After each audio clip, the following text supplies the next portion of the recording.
আগে যেভাবে বাহিনীকে বসিয়ে রাখা হয়েছিল সেই ষড়যন্ত্র এইবার আর কাজ করবে না, তার জন্য ব্যবস্থা নেওয়া হচ্ছে।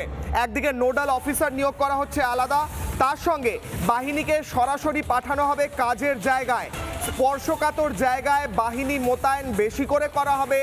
নোডাল অফিসার ঠিক করা হয়েছে রাজ্য পুলিশ বাহিনীকে বসিয়ে রাখবে, এমন অভিযোগ যাতে না তোলা যায় তাই জন্য নোডাল অফিসার দিয়ে সেই কাজ করা হবে। তার সঙ্গে এর পরের back to back breaking news আসছে, কেন্দ্রীয় বাহিনীর গাড়িতে থাকবে জিপিএস। অরিন্দম স্যার একটু আগে বলছিলেন জিপিএস ব্যবস্থা কেন্দ্রীয় বাহিনীর গাড়িতে রাখা হবে। কেন্দ্রীয় বাহিনীর গতিবিধিতে নজর কমিশনের, বাহিনীর জওয়ানদের কাছে থাকবে বডি ক্যাম। জিপিএস কেন রাখা হচ্ছে? কোথাও ঝামেলা হচ্ছে, নিয়ারেস্ট কেন্দ্রীয় বাহিনীর প্ল্যাটুন কোথায় রয়েছে, গাড়ি কোথায় রয়েছে দেখে মেশিনের মাধ্যমে, সিস্টেমের মাধ্যমে তাকে পাঠানো যাবে। কোনো রাজ্য পুলিশ লোকাল পুলিশের ওপর এই মুহূর্তে কোনো পুলিশের ওপর ভরসা করা হবে না। মনোজ আগরওয়াল কি বলেছেন এই নিয়ে শুনবো। তো নিয়ে যায় না কোথায়, মেন্টাল পথ এটা আগে যেখানে প্রয়োজন বোধ হবে, ডিএম এসপি আর ল অর্ডার মেশিনারি ওখানে নিয়ে যাবে। তো এখন এমনি সেন্ট্রাল ফোর্স এসছে ল অর্ডার এখন অ্যাসিস্ট করার জন্য, প্লাস আছে ইলেকশন জন্য। ইলেকশন জন্য তো area domination is part of that thing, spelled out policy of EPI.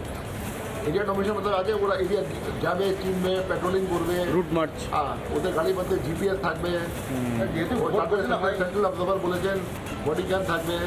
এটা যেটা আছে এদের ভালোই কোথায় কি ঘুরছে না ঘুরছে রোজ সব আমাদের কাছে ফিডব্যাক থাকবে। একদিকে যখন কেন্দ্রীয় বাহিনী আসছে, একদিকে যখন কেন্দ্রীয় বাহিনী এনে গুন্ডা দস্যুদের দমন করার কথা বলা হচ্ছে, তখন শাসক দল কি বলছে, মমতা বন্দ্যোপাধ্যায় কি বলছেন, বক্তব্যগুলো শুনুন।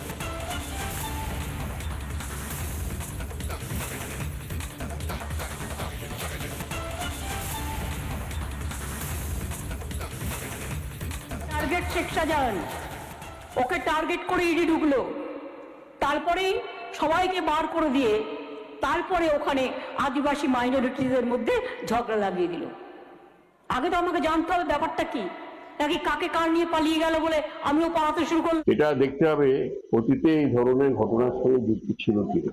যদি অতীতে এই ধরনের ঘটনার সঙ্গে যুক্ত হয়ে থাকে তার জন্য আমি স্থানীয় বিধায়ক দায়ী হতে পারি, কিন্তু যতক্ষণ না তিনি এই ঘটনার সঙ্গে যুক্ত থাকছেন তখন আমি যেটুকু জানি এর আগে কখন কোনো ঘটনার সঙ্গে তিনি যুক্ত নন সেই যুবক, তা সুতরাং তখন সে নিরপরাধ ছিল, এটা হতে পারে। তবে কি ঘটনা ঘটেছে এটা আমি জানি না। দ্বিতীয় প্রশ্ন, দ্বিতীয় অগ্নিবাণ, তারপর ডিবেটের দ্বিতীয় অংশে যাচ্ছি আপনাদের স্ক্রিনে। ডিবেটের দ্বিতীয় অংশ, দ্বিতীয় অগ্নিবাণ আপনাদের স্ক্রিনে। প্রশ্ন করছি, ভোটে জিততে খুনি ধর্ষকরা কি তৃণমূলের কাছে ভালো ছেলে হয়ে উঠেছে হঠাৎ ভোটের আগে? মমতা বন্দ্যোপাধ্যায় এর আগে শাহজাহানকে ভালো ছেলে বলেছিলেন, শওকত মোল্লাকে আদর করে বলেছিলেন বোমা বাঁধিস তুই। অরূপ রায় কদিন আগে বললেন এই জঙ্গি ধরা পড়ার পরে শুনেছিলাম তারা ভালো ছেলে। উত্তর নেব, 30 সেকেন্ড করে প্রত্যেকের কাছে যাব। নানা ধরনের কন্টেন্ট দেখার জন্য লাইক করুন, শেয়ার করুন আমাদের ফেসবুক পেজ, সাবস্ক্রাইব করুন আমাদের ইউটিউব চ্যানেল। পাশাপাশি অন্যান্য ব্রেকিং নিউজের জন্য অবশ্যই চোখ রাখুন রিপাবলিক বাংলায়।